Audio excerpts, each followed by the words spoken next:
안녕하세요. 저는 한 번의 결혼 실패 후 제 인생의 진짜 봄을 맞이한 30대 여자입니다. 이전 결혼 생활에서 받은 크나큰 상처에 이혼할 당시만 해도 다시는 내 인생에 결혼이란 없다고 굳게 결심했었습니다. 하지만 악몽 같던 시간을 보상이라도 해주려는 듯 제게 선물 같은 사람이 다가왔고 저는 결국 그 결심을 무르고 재혼을 하게 되었습니다.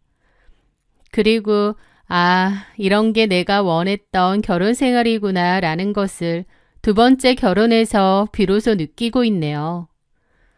첫 번째 결혼에서는 무슨 문제가 있었는지, 왜 악몽 같다고 표현을 한 건지 그때의 이야기를 해보려 합니다.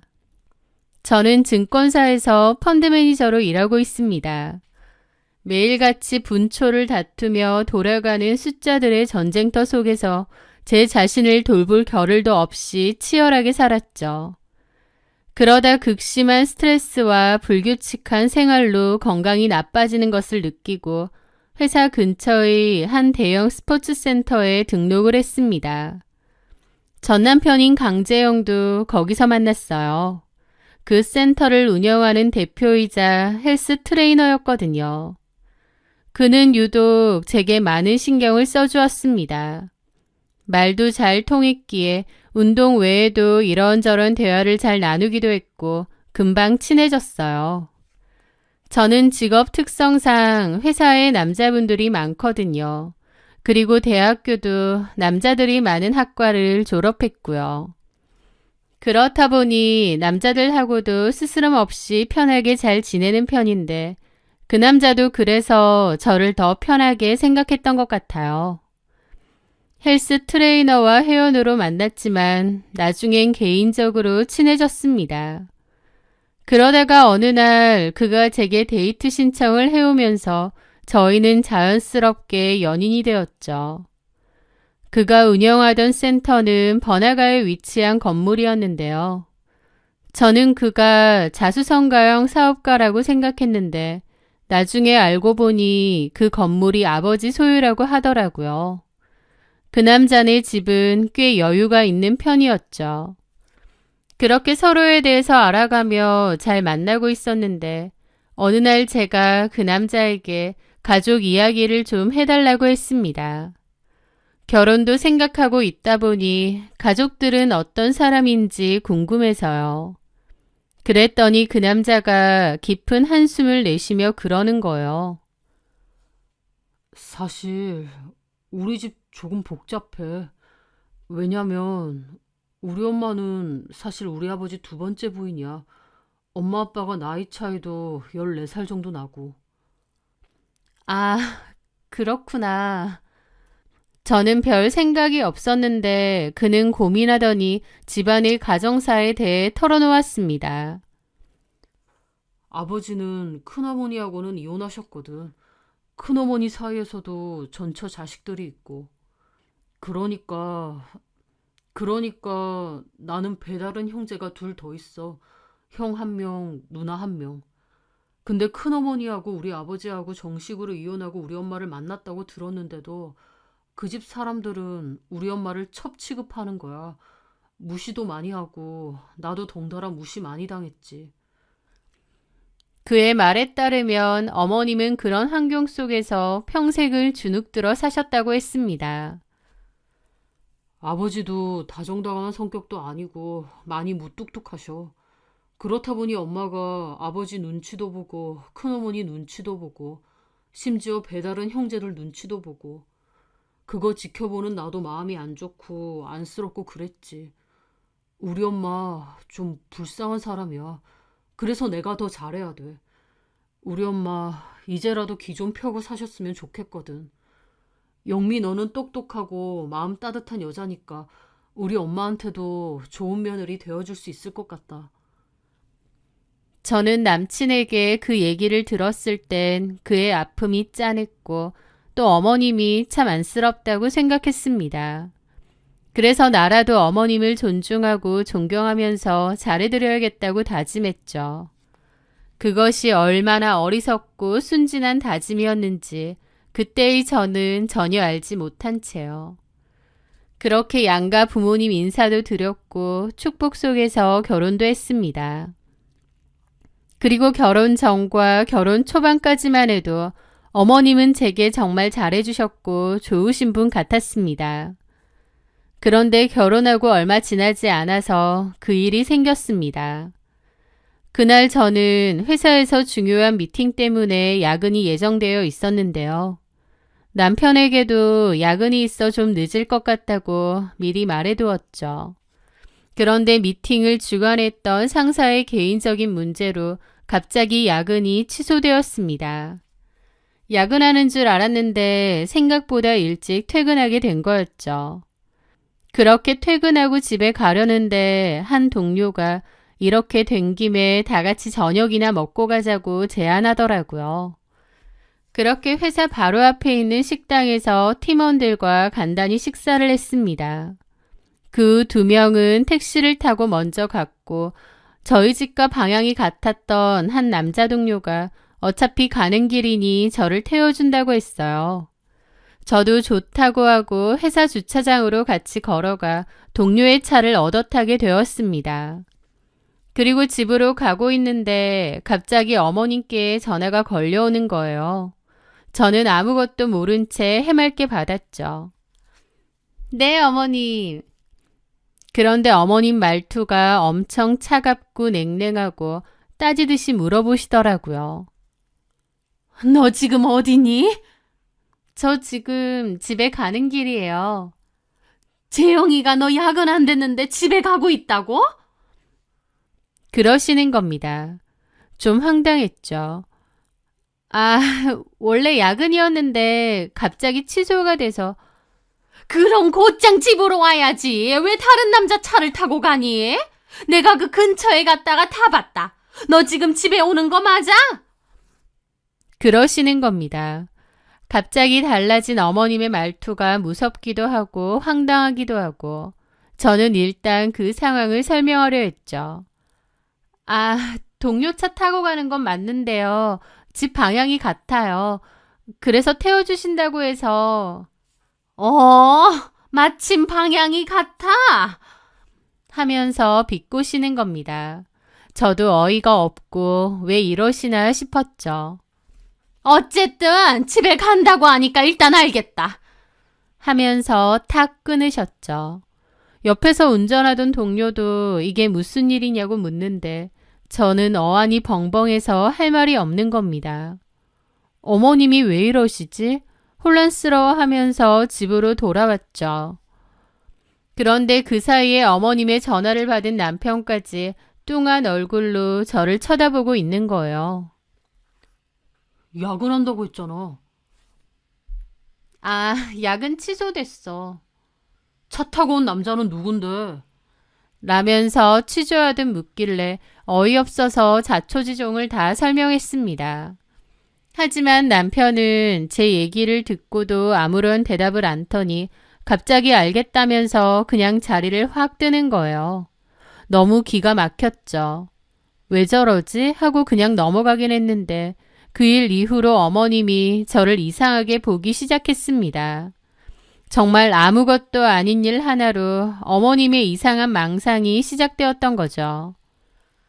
내가 너 결혼식 할 때 가만 보니까 유난히 남자 하객들이 많더라.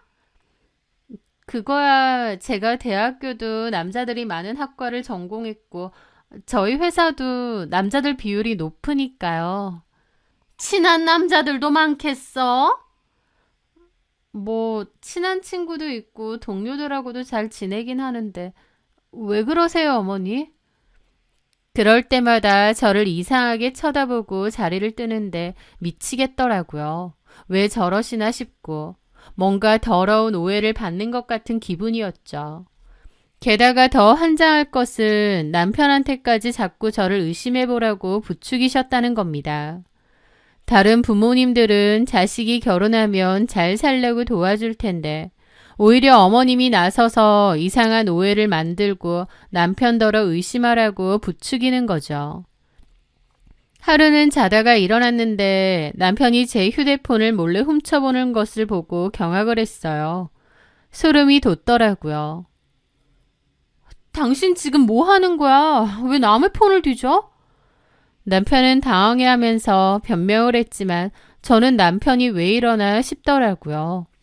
나중에 남편이 엄마가 한번 확인해 보라고 해서 그랬는데 미안하다고 사과를 했죠. 저는 남편에게 어머님 자꾸 나한테 왜 그러시냐 물었습니다. 어머님 때문에 미치겠다고요. 남편은 엄마가 그냥 노파심에 그럴 수도 있지 왜 예민하게 반응하냐고 했고 결국 그 일로 크게 싸우게 되었습니다. 저는 남편에게도 또 어머님께도 대놓고 다 얘기했습니다. 뭐 때문에 나를 의심하시는 거냐, 이런 말도 안 되는 의심하는 거 진짜 기분 나쁘다라고요. 저도 진짜 열받아서 다 얘기했죠. 어머님은 제가 좀 세게 나가니까 그제야 미안하다며 제가 너무 예쁘고 주변에 남자들이 많다고 하니 좀 걱정이 돼서 노파심에 그랬다면서 변명을 하셨어요. 남편도 미안하다고 다시는 안 그런다고 약속했고요. 너무 기분은 나빴지만 어머님이 오해를 하셨었나 보다. 이제는 오해가 풀렸나 보다 생각하고 그냥 좋게 좋게 넘어갔습니다. 진심으로 사과도 했기에 다시는 이런 일이 없을 줄 알았어요. 제가 순진했던 거죠. 그런데 그 뒤로 이번엔 다른 일로 저를 괴롭히기 시작했습니다. 결혼한 지 꽤 되었는데 왜 임신을 안 하냐고 저를 들볶기 시작하셨거든요. 저도 아이를 가질 생각으로 따로 피임은 안 했는데 아이는 생각보다 잘 들어서지 않았습니다. 임신은 계속 안 됐고 저는 그럴수록 더 큰 스트레스를 받았어요. 그러다가 나중에 어머님이 하도 그러시니 결국 병원에 가서 검사를 받았는데요. 제가 자궁 후굴이라고 하더라고요. 저는 자궁 후굴이라는 말을 처음 들어봤는데 그냥 자궁이 뒤로 좀 누워있는 거라고 하셨어요. 자궁 위치가 좀 뒤에 있다는 것 뿐이지 특별히 임신 기능에 문제가 있는 건 아니고 그냥 그렇다는 걸 알아만 두라고 하셨죠. 그런데 같이 간 어머님은 그 단어에 완전히 꽂히신 것 같았습니다.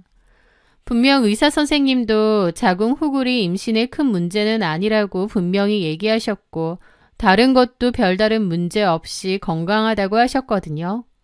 그런데 어머님은 그 단어 하나에 꽂혀서는 이것 봐라. 내가 네 몸에 문제 있을 줄 알았어. 자궁이 제 위치에 없으니 아이가 들어서겠니?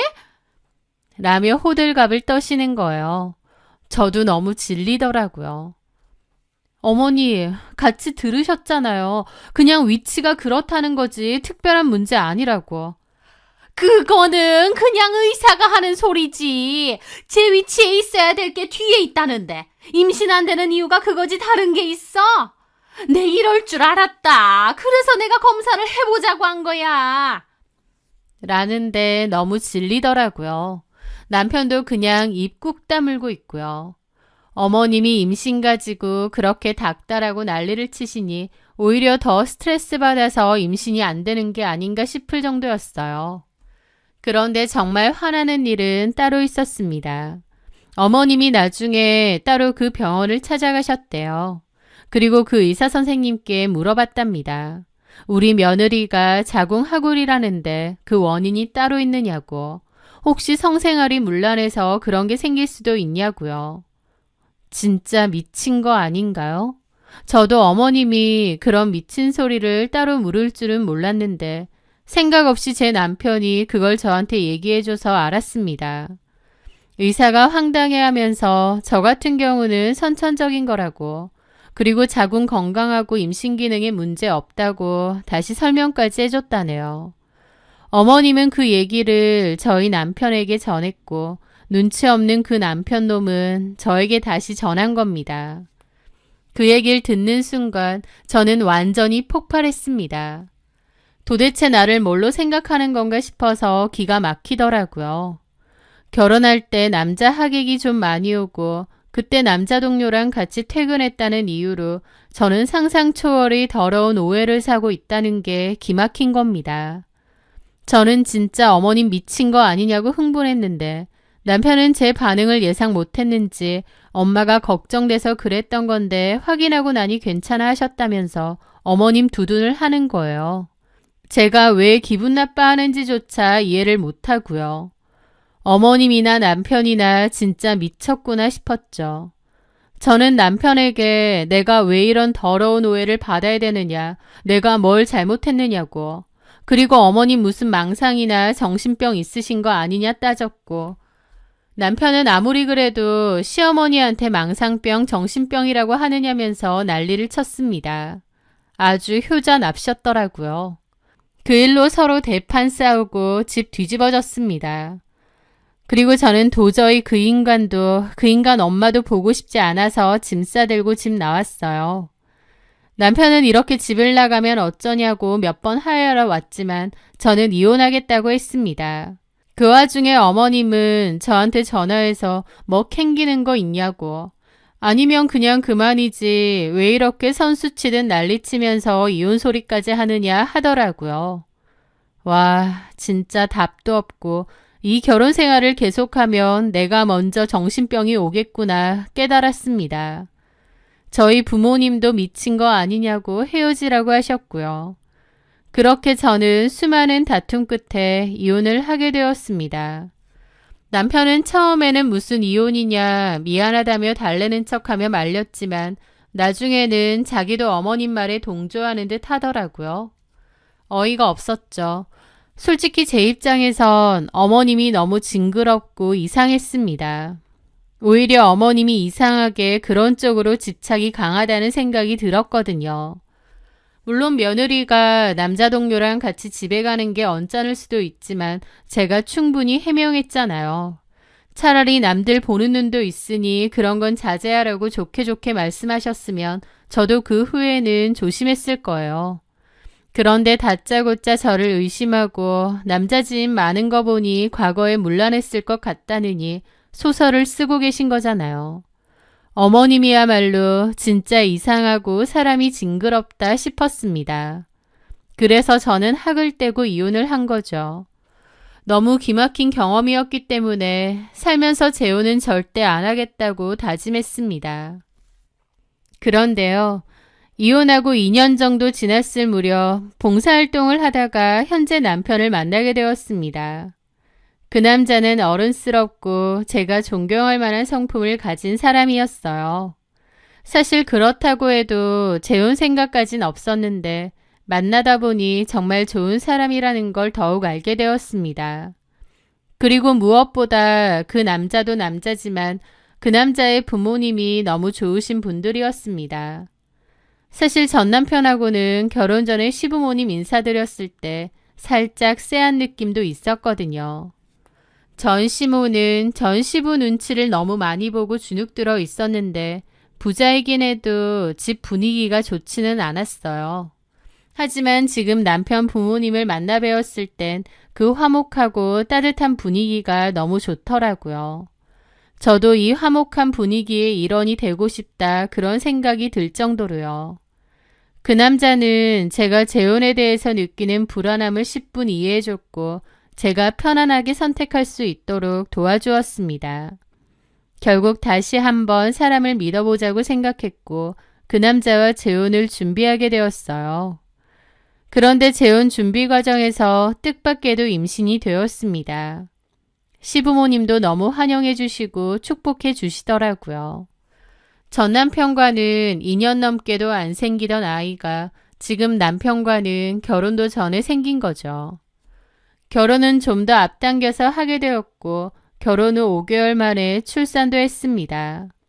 그렇게 결혼을 했는데 두 번째 결혼 생활은 지금도 그렇지만 만족 100%였습니다. 남편은 다정하고 좋은 사람이고 아이한테도 참 잘해요. 그리고 시부모님도 정말 인품이 훌륭하시고 좋으신 분들이라 시부모님이 아니라 어른으로서도 배울 점이 많고 나도 저렇게 나이 들고 싶다라는 생각을 하게끔 만드는 분들입니다. 남들은 시부모님이 불편하다는데 저는 전혀 불편한 거 없고 오히려 친부모님 마냥 편해요. 그래서 어머님하고도 종종 데이트도 하는데요. 남편 없이 어머님하고 아이 데리고 셋이서 백화점도 가고 카페도 가고 놀러 갈 때가 많습니다. 그렇게 아이가 돌이 지나갈 무렵이었어요. 어머님이 잘 다니던 백화점이 있으신데 이사를 하면서 다른 백화점으로 옮기셨거든요. 새로 옮긴 백화점에서도 VIP셨기 때문에 백화점 라운지를 이용할 수 있었습니다. 그런데 어머님이 옮기셨다는 그 백화점 얘기를 들었을 때 저는 살짝 멈칫했어요. 왜냐면 전 시모가 하필 그 백화점 VIP였고 라운지도 자주 갔었거든요. 그래서 좀 찝찝하긴 했지만 뭐 마주칠 일이 특별히 있겠나 생각했죠. 그런데 공교롭게도 결국 딱 마주치게 되었습니다. 그날 저는 아이를 유모차에 태우고 어머님과 백화점 라운지에 갔었는데요. 아이는 잠들어 있었고 어머님과 여유롭게 커피를 마시면서 대화를 하고 있는데 벼랑간 누군가 아는 체를 하는 겁니다. 아니, 이게 누구야? 너 영미 맞지? 그 익숙하고도 끔찍한 목소리에 깜짝 놀라 돌아보니 전 시모였습니다.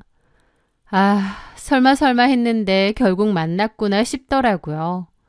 이미 이혼했고 2년도 끝난 사이인데 왜 아는 체 하지 싶어서 불편함과 불쾌함이 확 올라왔죠. 네가 여기 웬일이니? 하더니 제 옆에 있는 유모차에서 자고 있는 아이를 보고 화들짝 놀라는 겁니다. 어머, 이게 누구야? 너 재혼했다는 얘긴 들었는데 애 낳았니? 그러는 겁니다.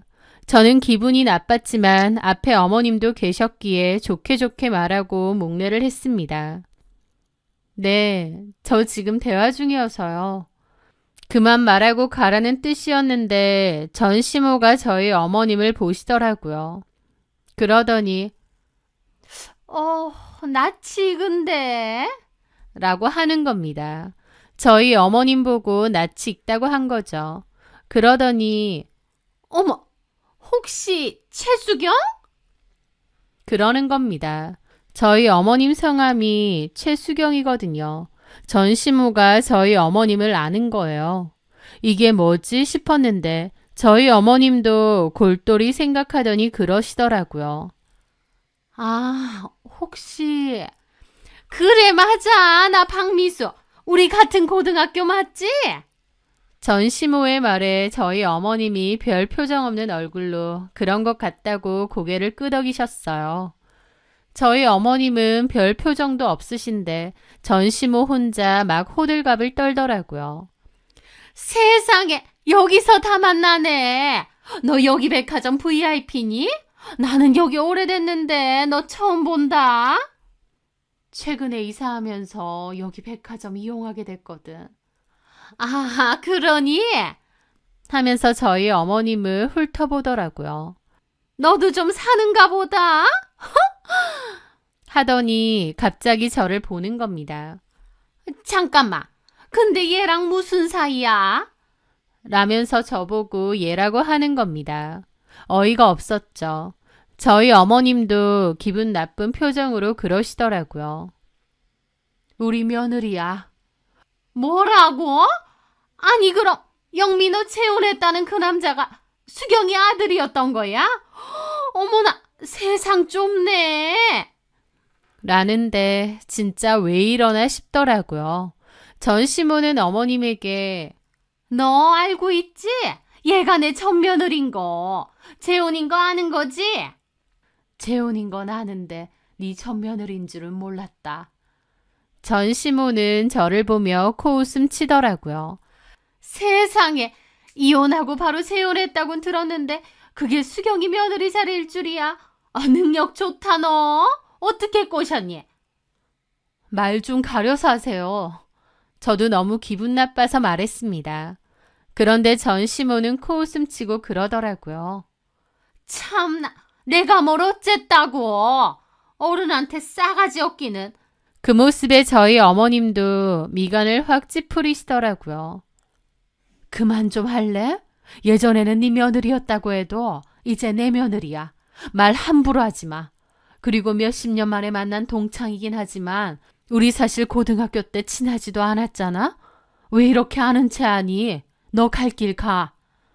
어머님의 말에 전 시모는 무안한지 얼굴이 시뻘개지더라고요. 참! 저희 어머님은 어이없다는 듯 저에게 그러셨죠. 예, 아가. 우리가 차라리 일어나자. 네, 어머님. 똥이 더러워서 피하지 무서워서 피하나요? 그렇게 일어나려는데 갑자기 전시모가 팔짱 끼고 그러는 겁니다. 아휴, 아주 사이 좋은 고부 사이네. 근데 그건 아나 몰라? 얘 주변에 남자들밖에 없고 결혼한 유부녀가 남자 동료 차 얻어 타고 다니고 거짓말하고 그랬어. 남자들하고 어울리는 게 아주 익숙한 애야. 그것뿐이니 애도 안 들어서서 얼마나 고생했는지. 라면서 갑자기 제 욕을 하는 겁니다. 저도 너무 열받아서 따지려고 했죠. 뭐라고요? 지금 말 다 하셨어요? 내가 틀린 말 했니? 그 순간 화장실을 다녀온 건지 전 시부까지 와서는 저희 쪽으로 왔습니다. 무슨 일이야? 여기 봐요, 여보. 영미애가 재혼했는데 그 재혼한 시어머니가 내 고등학교 동창이지 뭐예요. 전 시부도 저를 쳐다보더라고요. 너 오랜만이다. 어떻게 여기서 다 보냐? 안녕하셨어요. 얘가 수경이라고 내 고등학교 동창인데 고등학교 때부터 공부만 하고 좀 순진했어. 그러니까 며느리도 속아서 얻은 것 같아. 하면서 대놓고 저를 까내리는 겁니다. 저는 너무 화가 나서 싸우려는데 그걸 가만히 듣고 있던 저희 어머님이 가만히 저를 살짝 막으시는 거예요. 그러더니 미소를 지으시고는 전 시모에게 이렇게 말하시더라고요. 내가 고등학교 때부터 공부만 하고 순진해서 며느리도 속아서 얻은 거라고? 그래! 제가 왜 이혼했는데 임신도 안 되고 주변에 남자도 많고. 주변에 남자 많다? 지금 네 얘기하는 거지? 뭐라고? 네 얘기하는 거 아니야? 우리가 비록 고등학교 때 친하진 않았지만 네가 워낙 유명 인사해서 학교에서 모르는 사람 없었잖아. 고등학교 때 대학생이랑 동거하고 임신까지 했다는 소문이 파다해가지고 내 기억엔 그 소문 때문에 너 학교도 잘 안 나오고 그랬던 것 같은데. 네가 오죽했으면 공부만 하고 순진에 빠진 나도 그 소식들을 다 알고 있겠니? 너 학교 때마다 남자애들 오토바이 뒤에 타고 다녔다는 것도 유명하고. 어머님 말에 전 시모 얼굴이 새하얗게 질리는 겁니다. 엄청 당황하시더군요. 너 미쳤니? 지금 무슨... 네가 그렇게 살아서 남들도 다 그래 보이니?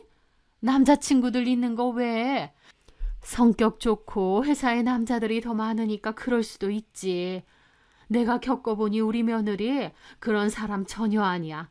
너야말로 과거 세탁하고 나이 많은 남자 하나 물어서 재혼했다는 얘기 들었는데 혹시 그게 지금 남편분이니? 너도 성공했다 얘. 지금 남편분은 다 아시는 건가? 전 시모는 당황해서 옆에 전 시부 눈치 보고 난리 났더라고요.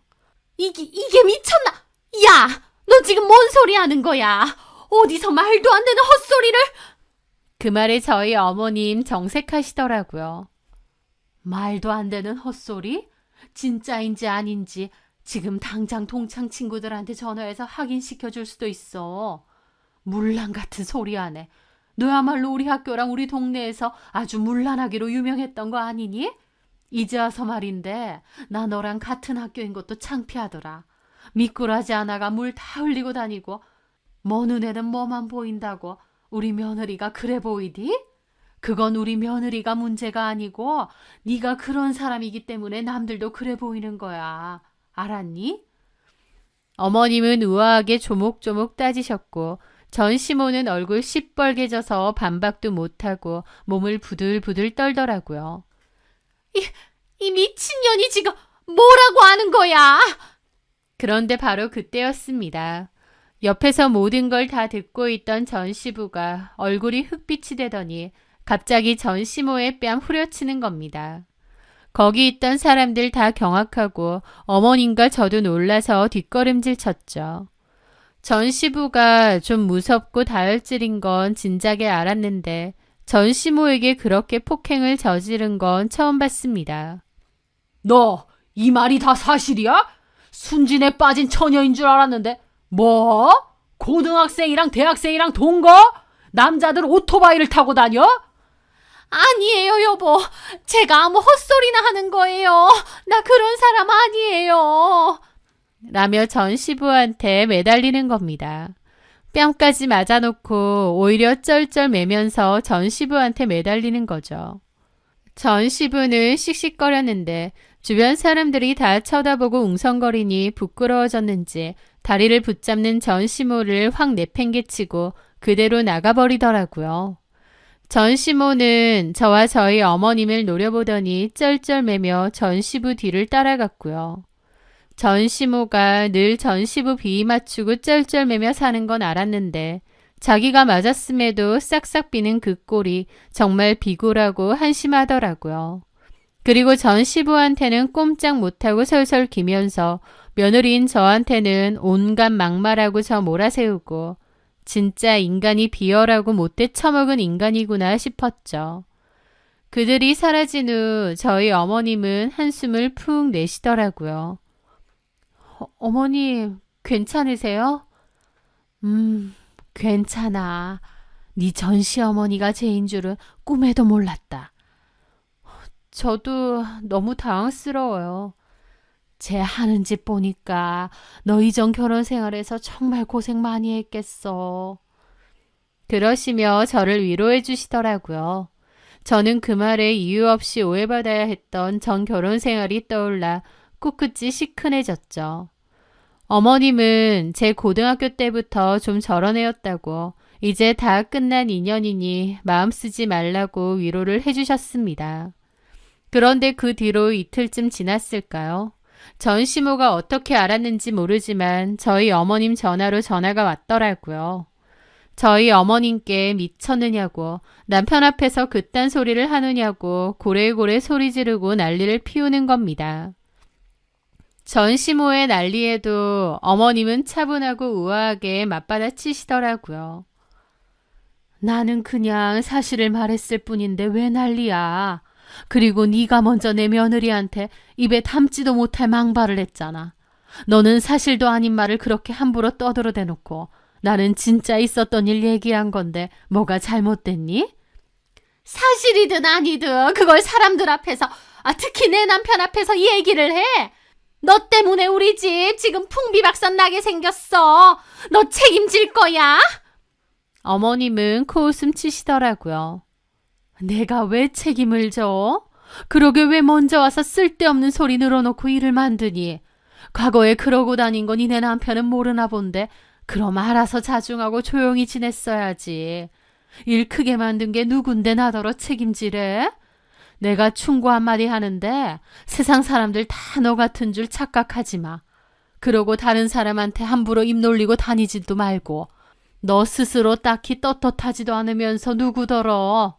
그럼 이만 끊는다.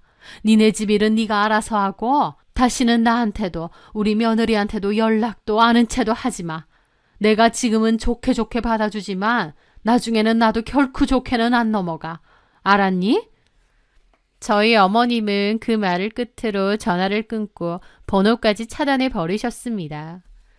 그때 그 사건을 겪어보니 전시모는 이상하게도 그런 부분에 집착하고 저를 몰아세운 이유를 알겠더라고요. 자기가 과거에 그렇게 살았기 때문에 가만히 있는 저를 그토록 의심하고 몰아세웠던 것 같습니다. 먼 눈에는 뭐만 보인다는 게 딱 맞는 말이었던 거죠. 자신의 열등감과 부끄러운 과거를 저한테 투영해서 괴롭혔지만 결국 그 모든 화살은 자기 자신에게로 그것도 가장 아픈 방식으로 돌아갔으니 남한테 죄짓고 살고 함부로 입 놀리면 안 된다는 거 이런 게 아닌가 싶습니다.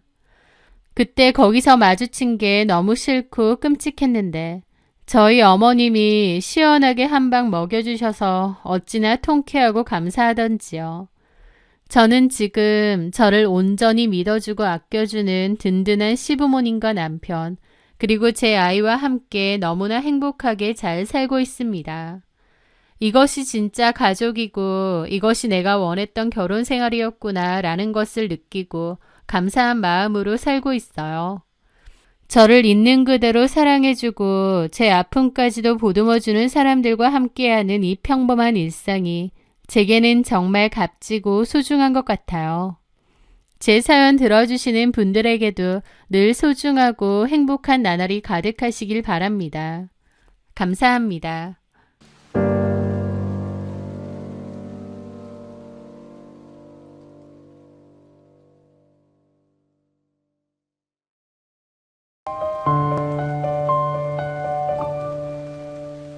안녕하세요. 사람보다 무서운 건 없다는 말이 있죠. 저는 그 말을 경험으로 뼈저리게 느꼈습니다. 오늘은 제 전부를 빼앗으려 했던 천사의 탈을 쓴 악마들과의 전쟁 같았던 제 이혼 과정을 들려드리고자 합니다. 저는 태어나면서 엄마와 바로 이별을 해야 했습니다. 어릴 때부터 몸이 약하셨던 엄마는 저를 낳으시다 심각한 난상 끝에 결국 세상을 떠나셨다고 해요. 한순간에 아내를 잃은 아빠는 엄마에 대한 사무치는 그리움과 지켜주지 못했다는 미안함에 제가 태어난 후에도 한동안 폐인처럼 지내셨다고 했습니다. 그래서 저는 한참이나 친할머니 손에서 자랐는데요. 아빠는 제 얼굴에서 엄마의 모습이 보여 차마 저를 제대로 안아보지도 못하고 매일 밤 엄마의 유품을 끌어안고 우셨다고 하더라고요. 저희 아빠는 엄마를 무척 사랑하셨고 엄마가 너무 허망하게 돌아가신 것을 받아들이지 못했다고 하셨죠. 그래서 할머니는 그때 아빠까지 잘못될까봐 노심초사할 정도였다고 했습니다. 하지만 하늘에서 보다 못한 엄마가 저를 지켜주시려고 아빠의 꿈에 나타나셨던 것 같아요. 어느 날 아빠의 꿈에 엄마가 나타나 내가 없으니 내 몫만큼 우리 아이를 많이 사랑하고 아껴주고 지켜달라고 당부하셨답니다. 아빠는 그 꿈을 깨고 나서 몇 시간이나 펑펑 울었다고 했습니다. 그리고 내가 이렇게 계속 살면 안 된다는 걸 깨달으셨대요. 그 후 아빠는 폐인 생활을 접고 완전히 새로운 사람이 되셨습니다. 아빠는 저를 품에 안고 눈물을 흘리며 맹세하셨다고 했죠. 돌아가신 엄마 몫까지 다해서 가장 행복한 아이로 키우겠다고요. 그 약속을 지키기 위해 아빠는 정말 많이 노력하셨습니다. 제게 엄마의 빈자리를 느끼지 않게 해주시겠다 다짐하신 것 같았고 정말로 그 약속을 최선을 다해 지켜주셨거든요. 아빠는 아버지이자 동시에 저의 가장 다정한 엄마가 되어주시기도 했습니다. 아빠는 바쁜 와중에도 늘 저를 1순위로 생각하셨어요. 서툰 솜씨로 제 머리를 따주시고 아침마다 등굣길을 배웅해 주셨고 학교 행사에도 다 참석하셨습니다. 주말에 아빠도 많이 피곤할 텐데 시간을 쪼개서라도 저랑 놀러 다니고 추억도 많이 만들려고 하셨죠. 또 늘 제 편에 서서 제 이야기를 들어주시고 제가 하고 싶어 하는 건 어떻게든 해주려고 노력하셨습니다. 아빠는 원래 대기업의 엔지니어였는데요. 야근이 정말 많은 직종이었거든요. 저와의 시간을 좀 더 많이 보내기 위해서 그리고 좀 더 나은 생활과 미래를 위해서 창업을 결정하셨습니다. 아빠는 시간을 쪼개고 밤을 새워가며 전자제품에 들어가는 정밀 전자부품을 개발하고 만드셨어요. 저에게는 최고의 아빠의 역할을 그리고 제가 잠든 깊은 밤에는 집 가까이 구한 작업실에서 밤늦도록 연구하고 개발을 하셨죠. 아빠는 굉장히 똑똑한 사람이었고 능력도 정말 좋으신 분이었습니다. 그리고 무엇보다 정말 쉴 새 없이 열심히 사신 분이에요. 어렸을 때는 막연하게 우리 아빠 정말 멋있다, 최고다 라고 생각했는데요.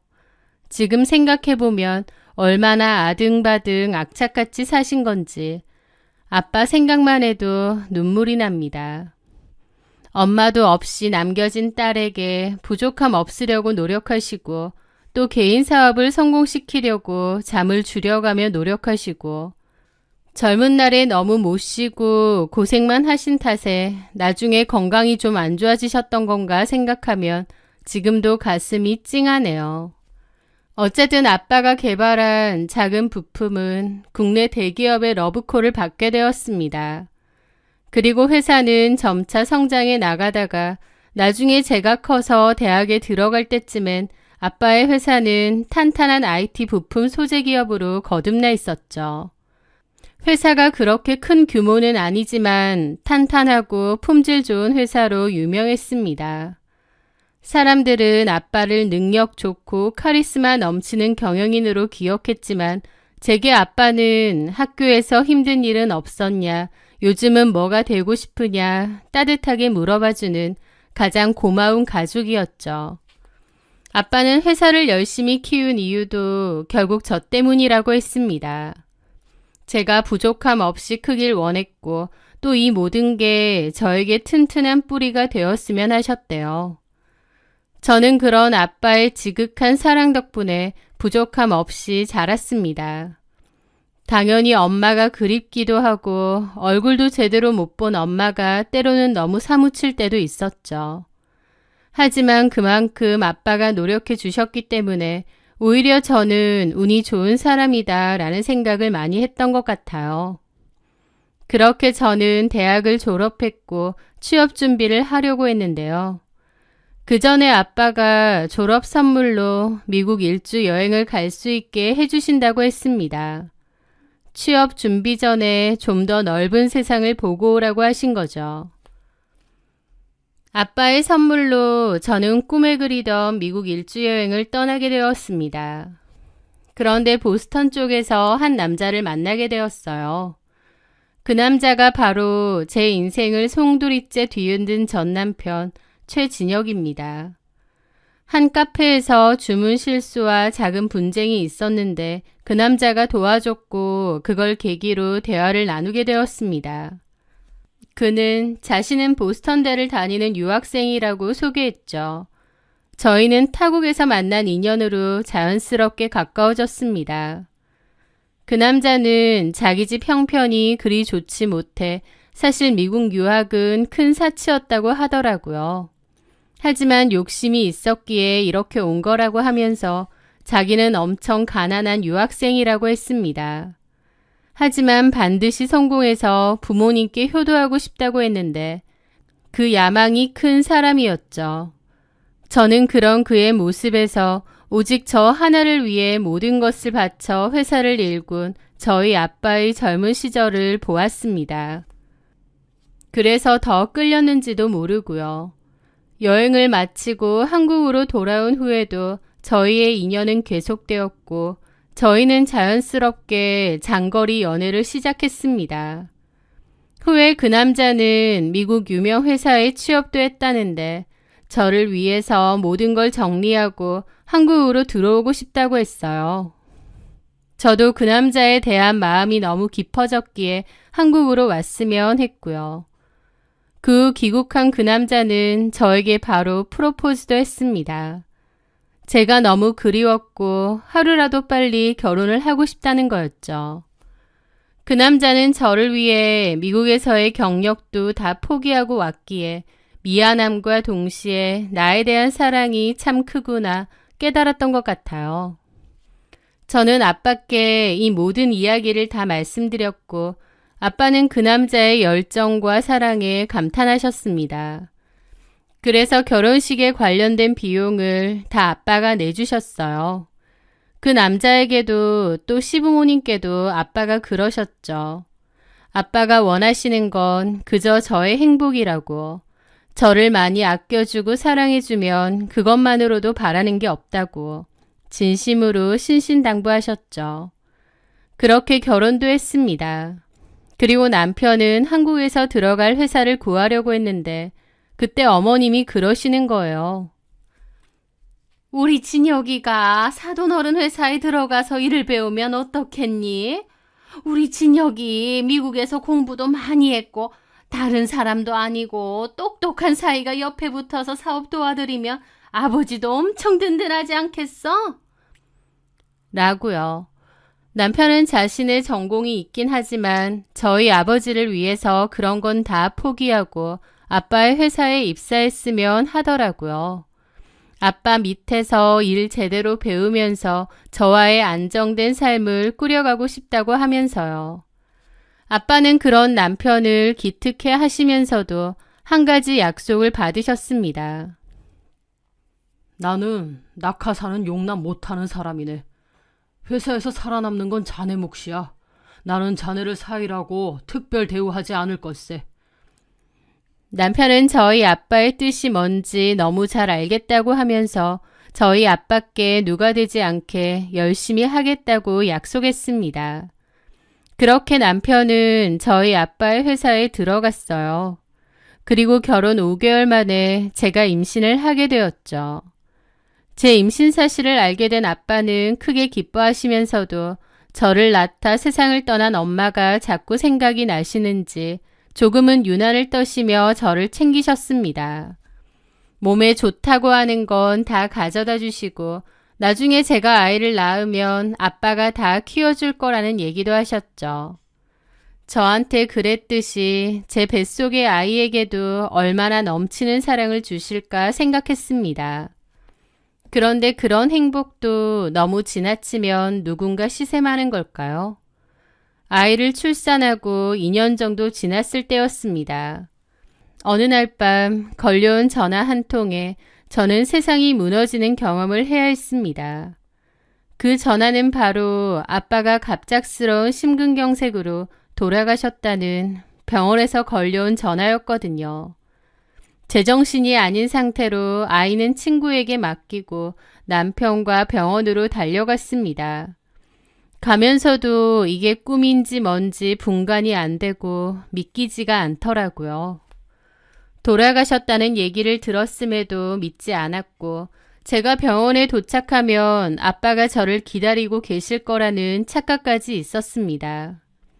하지만 도착해보니 아빠는 이미 돌아가신 후였습니다.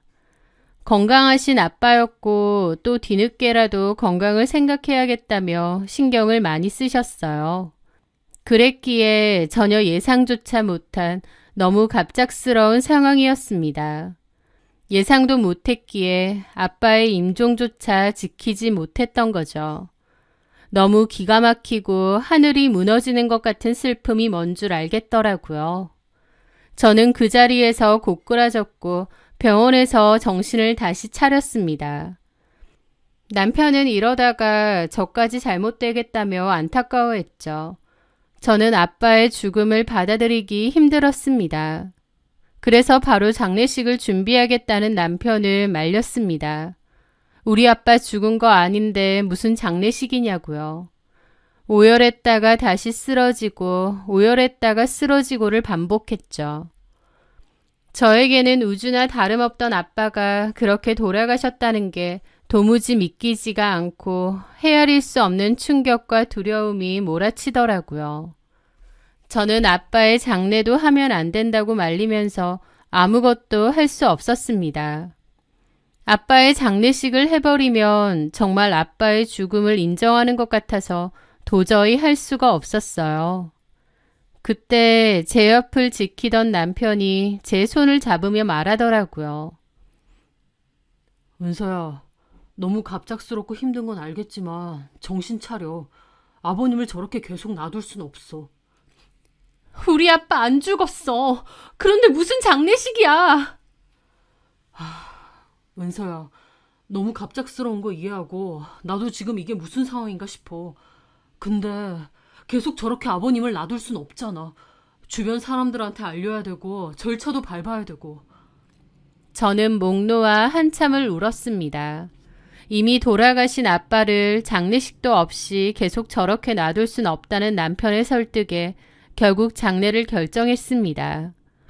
남편이 모든 준비를 도왔고 저는 제정신이 아닌 상태로 아빠 사진만 끌어안고 있었죠.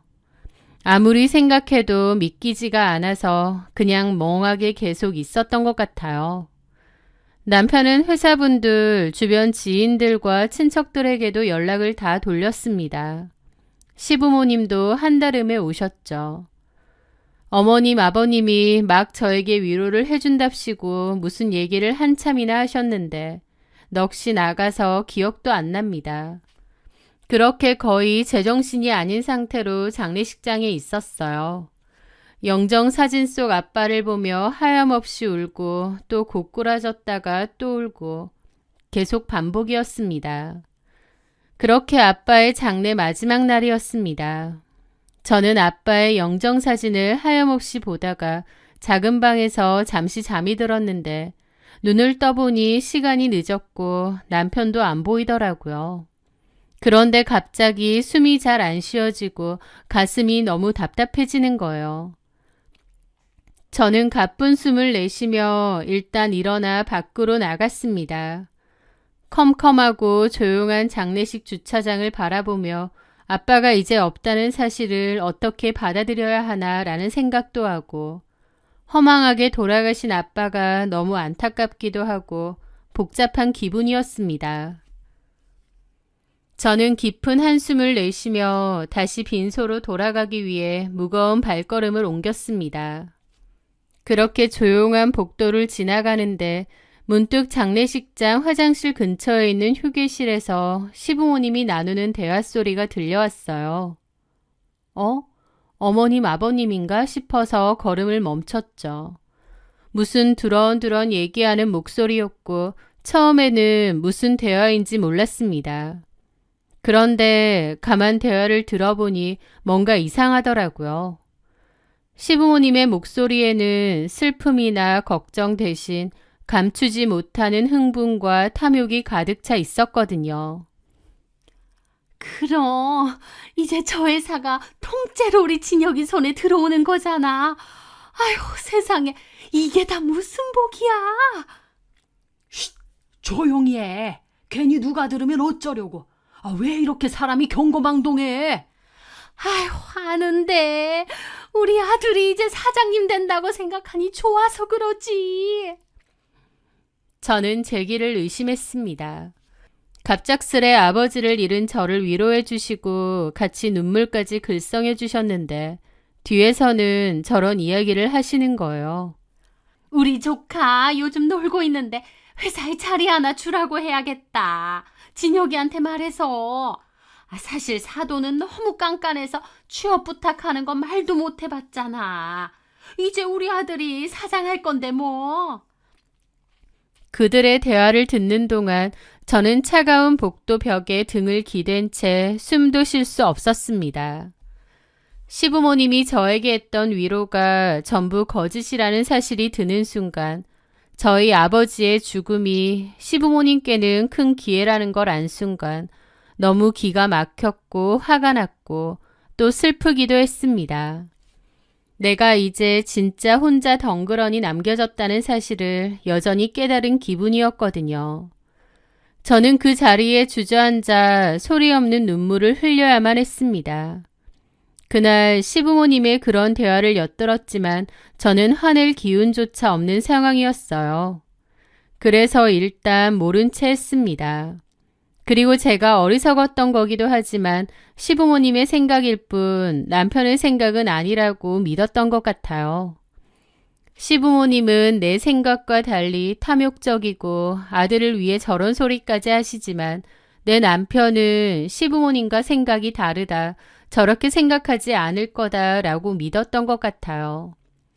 어쩌면 아버지가 갑자기 돌아가셨기에 제 멘탈은 이미 부서져 있는 상태였고 남편까지 시부모님과 한 통속으로 나를 속이려 했다는 사실을 받아들이지 못했던 것 같아요. 그 사실마저 받아들이면 저는 정말 혼자 남겨진 기분이 들 거고 못 견딜 것 같아서요. 그래서 아무 소리도 하지 않고 일단은 아빠의 장례를 끝냈습니다. 발인까지 모두 끝냈고 집으로 돌아왔어요. 한동안 저는 깊은 슬픔에 빠져 있었고 남편은 그런 저를 걱정하고 위로했죠. 남편이 저에게 보여주는 모습은 진심 같았기에 그때 시부모님이 나눈 대화에 남편은 전혀 연관이 없을 거라 믿었습니다. 아니, 믿고 싶었습니다. 그렇게 시간이 좀 흘렀고 아빠가 생전에 작성하셨던 유언장이 있다고 담당 고문 변호사가 찾아왔습니다. 아빠는 원래도 준비성이 철저하신 분이었기에 늘 어떤 상황들을 대비하셨고 건강하셨을 때도 유언장을 미리미리 준비를 해두셨다고 했거든요. 변호사가 유언장에 관한 내용을 알려주는 자리에 시부모님도 함께했죠. 대표님은 본인 소유의 회사 주식 전부와 모든 경영권, 그리고 모든 부동산을 사위인 최진영님에게 상속한다고 유언장을 작성하셨습니다. 따님께서 사회생활을 별로 못 해봤고 세상 물정도 어둡다 보니 아들처럼 아끼던 사위에게 넘기시겠다고 판단을 하신 것 같아요.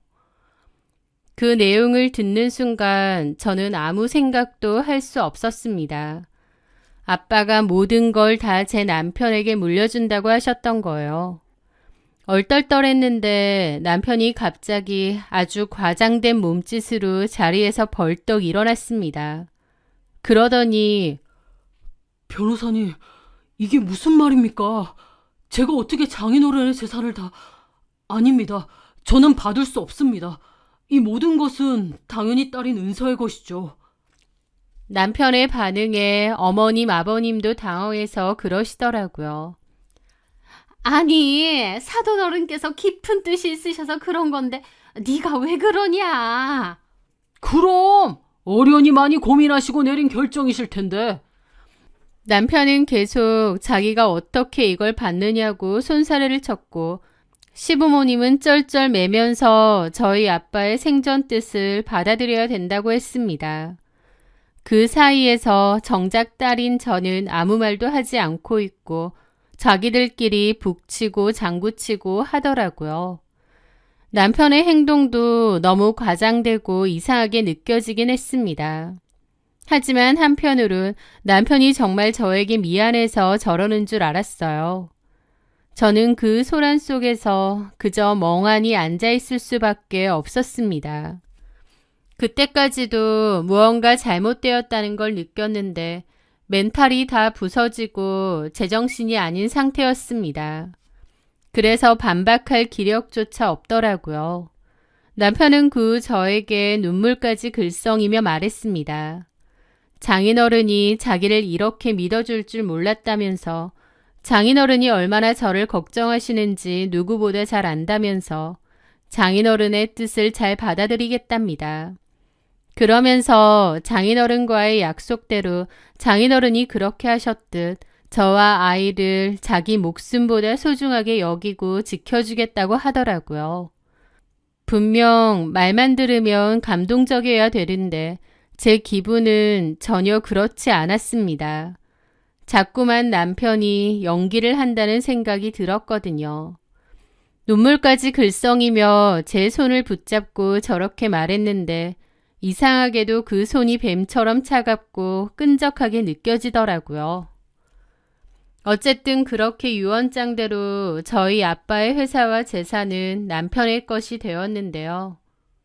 남편이 저에게 했던 그 약속들은 저희 아버지의 재산을 넘겨받자마자 산산조각 났습니다.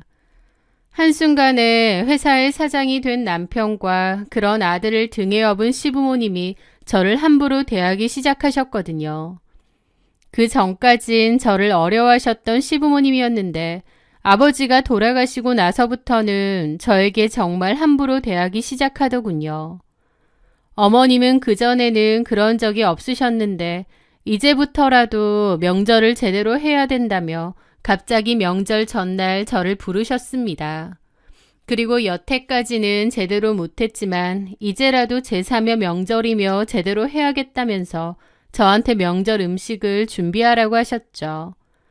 산더미같이 쌓인 재료를 다듬고 전부치고 허리도 못 펴고 일을 하는데도 어머님은 집에서 이런 일 안 해본 티 내느냐고 구박을 하시면서 마음에 안 들어 하셨어요. 아휴, 너는 왜 이렇게 손이 야물딱지지 못하니? 손에 물 한 방울 안 묻히고 커서 그런 거야? 아니면 엄마가 없어서 제대로 배운 게 없는 거야? 딱 봐도 우리 진혁이만 고생이다. 시어머니는 팔짱을 낀 채 제 옆에 서서 사사건건 트집을 잡고 잔소리를 퍼부었습니다. 저는 그런 잔소리를 들으며 하루 종일 쪼그려 앉아 일을 해야 했고 눈치가 보여 쉬지도 못했습니다. 어머님의 너무나도 달라진 태도가 눈물나게 서러웠지만 뭘 어떻게 해야 할지도 모르겠더라고요. 다음 날이 명절이니 어머님은 집에 갔다가 일찍 오라고 했습니다. 그날 파김치가 돼서 집에 돌아갔는데 남편은 쿨쿨 자고 있더라고요. 그리고 다음 날 명절 때 시댁에 다시 갔는데 남편은 바로 피곤해서 좀 쉬겠다면서 자기가 예전에 쓰던 방으로 들어가 자는 겁니다. 어머님은 우리 아들이 회사 경영하느라 이래저래 얼마나 바쁘고 고단하겠느냐며 푹 쉬라고 하고 저한테는 당장 일 안 하고 뭐 하냐고 뭐라고 하시더라고요. 저희 아빠가 계셨을 때만 해도 시부모님도 또 남편도 결코 저에게 이런 식으로 대한 적이 없습니다. 오히려 엄청 어려워하고 손에 물 한 방울 못 묻히게 하시고 하지만 아빠 돌아가셨다고 한순간에 저에 대한 모든 행동이 180도 달라지더라고요. 그 후에도 어머님은 저를 구박하려 하셨어요. 남편은 그 모든 상황을 방관했고 제가 힘들어하면 오히려 제가 예민하다는 듯 말했습니다. 그런 일들이 반복되며 저는 깨달았습니다. 이제 나는 이 집에서 더 이상 딸 같은 며느리가 아니라 구박해도 상관없는 천덕꾸러기가 되어버렸다는 것을요. 그러던 중 어머님의 생신날이 다가왔습니다. 남편이 예약했다는 한정식 집에 가보니 시댁 식구들이 모여 저희 아버지가 사셨던 전원주택으로 이사갈 계획을 짜고 있었습니다. 우리 아들이 회사 대표인데 언제까지 이런 낡은 아파트에 살 수 없잖아. 사돈이 살던 전원주택 마침 비어있으니 거기로 이사가자. 거기가 우리 수준의 딱이지. 라면서 자기들 마음대로 저희 아빠 집에 이사를 가네 마네 하는 거예요. 저는 남편에게 따졌는데 남편은 오히려 당당하게 유언장에 그 집도 자기 앞으로 되어 있다고 하는 겁니다. 그 순간 저는 말이 안 된다는 생각이 들고 아빠의 유언장에 의구심이 들었습니다. 변호사가 내용을 알려준 유언장이었기에 당연히 아빠가 썼을 거라 생각했는데 그 집마저 사위에게 증여했다고? 말이 안 되는 결정이었어요. 아빠는 생전에도 저한테 집을 물려주기 위해 집을 잘 가꾸신다는 얘기를 하셨는데 회사는 둘째치고 집마저 남편에게 준다는 게 말이 안 됐거든요. 의구심을 품은 저는 그 길로 회사 고문 변호사를 찾아가 아빠의 유언장을 다시 보여달라고 했습니다. 변호사는 당황하며 이미 확인 절차가 다 끝나지 않았느냐, 이제 와서 왜 그러시느냐 했지만 저는 다시 보겠다고 했습니다. 그 과정에서 저는 따로 변호사를 고용해 다툼 끝에 다시 아빠 유언장을 확인하게 되었죠. 그런데 분명 아빠의 글씨가 맞는 것 같긴 한데 마지막 사인이 이상하더군요. 저희 아빠는 왼손잡이셨고 그래서 사인 끝을 항상 독특하게 말아올리는 버릇이 있으셨거든요. 그런데 유언장의 사인은 그런 버릇이 보이지 않고 어딘가 어색한 필체가 느껴지는 겁니다. 저는 이 일을 그냥 지나갈 수 없었기에 필적 조회를 의뢰했습니다. 그리고 그 결과 유언장이 위조되었다는 사실을 알게 되었죠. 결국 고문 변호사는 제 앞에 무릎을 꿇고 남편이 시키는 대로 했을 뿐이라며 모든 것을 실토했습니다. 진짜 유언장은 따로 있고 그 유언장은 만들어낸 것이라는 거죠.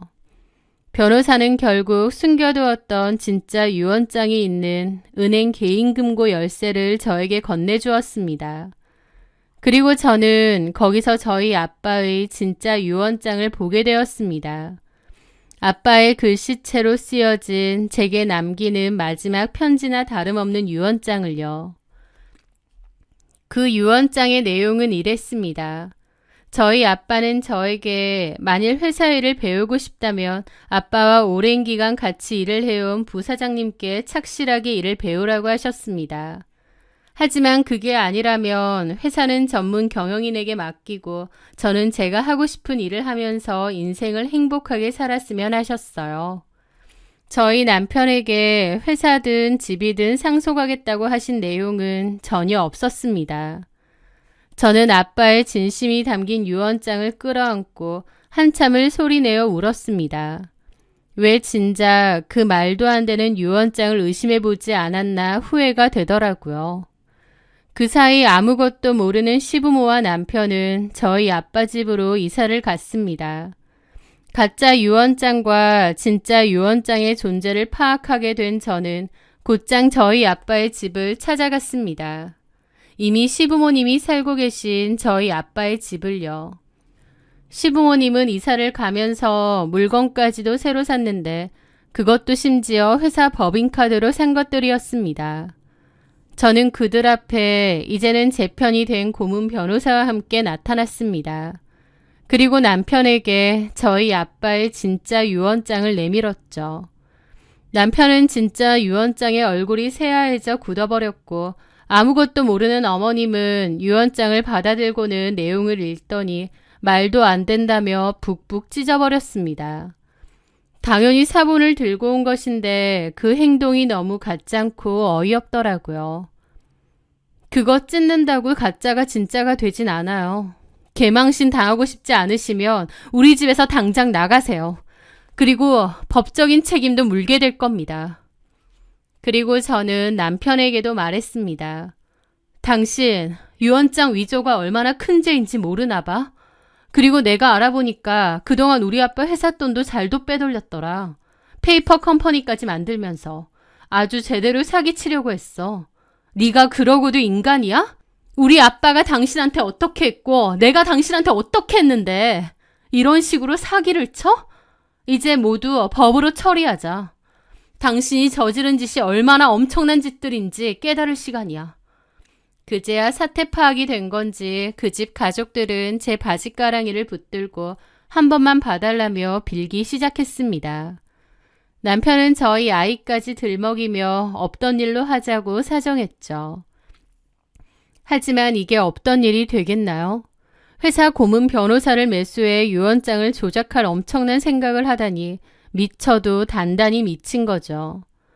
미국까지 가서 유학하고 왔다더니 가서 무슨 사기치는 법을 배우고 온 건지.